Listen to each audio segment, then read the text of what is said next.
Orang miskin itu pakai uang sebagai pelarian, gue sebutnya, dalam tekanan hidup. Jadi ketika hidup dia dianggap stres, dianggap sulit, uang itu dijadikan pelarian. Oh boleh dong saya self reward, oh boleh dong saya belanjain diri saya sendiri. Saya pengen deh belanja sepatu yang saya pengen deh belanja tas yang saya pengen deh belanja baju yang saya udah impi-impikan buat saya pamerin di temen lu yang sebenarnya nggak peduli, dan malamnya mereka semua udah lupa sama tas baru lu itu. Nggak ada yang peduli. Pembelian orang miskin itu semuanya, ya menurut gue pribadi, itu hanya efek dari pencarian validasi sosial. Mereka gengsi nggak punya mobil. Kalau gue di posisi yang lagi merintis, gue naik Gojek, naik Grab setiap hari nggak masalah. Gue tidak punya gengsi. Zaman gue masih jadi wedding organizer, gue keliling-keliling jadi agen properti. Gue naik ojek biasa-biasa aja gitu. Kalau perlu ke Jakarta naik Transjakarta nggak masalah.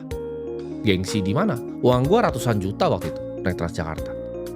Ya, ketika gue punya uang, income, gue ngomong bukan aset, income, gue punya pendapatan 100 juta rupiah di usia yang sangat muda, spending gue itu mungkin lebih kecil dari kalian yang UMR. Itu bukti seberapa kalian banyak gayanya. Karena dari sekian 100 juta yang gue bikin nih, 97 juta, 98 juta kalau bisa, itu gue pakai, gue tanam gitu, di investasi, baik itu kepemilikan perusahaan, ya kan, baik itu juga Bitcoin. Gue cari aset yang langka gitu. Kalau sekarang kan udah lebih banyak ya aset-aset gue. Self reward untuk gue pribadi itu adalah ya tadi konsep bayar diri lu sendiri. Ketika lu punya gaji 4 juta, bisa berhasil sisihin 400 ribu atau sejuta. Sejuta ini lo harus pakai nih. Untuk apa nih sejuta ini? Jangan sembarangan lu pakai cuma untuk belanja hal-hal yang gak penting.